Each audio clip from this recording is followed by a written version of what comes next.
ওরা তো বাড়িটা চেয়েছে, এখন আমার মেয়ের পেছনে পড়লো কেন? আমি আমার মেয়েকে অলওয়েজ বলি, যেটা করবে সেটা ভালো করে ভেবে চিন্তে করো। আই এম ভেরি সরি মা, আমি এখন আর মাথা ঠান্ডা রাখতে পারছি না। কোনো এমার্জেন্সি কল এসছে, ডেফিনেট আমি, তাই না? হ্যালো, হ্যাঁ কোথায় তুই? চুপচাপ এক্ষুনি থেকে আয়।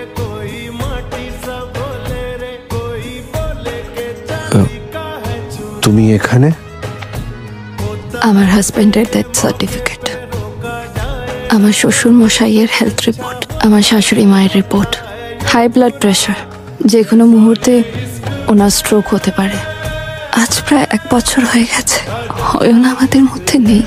বাড়ির বউ না, নিজের মেয়ের মতো ভালোবাসে ওরা আমায়। আমি ওনাদের লাস্ট হোপ।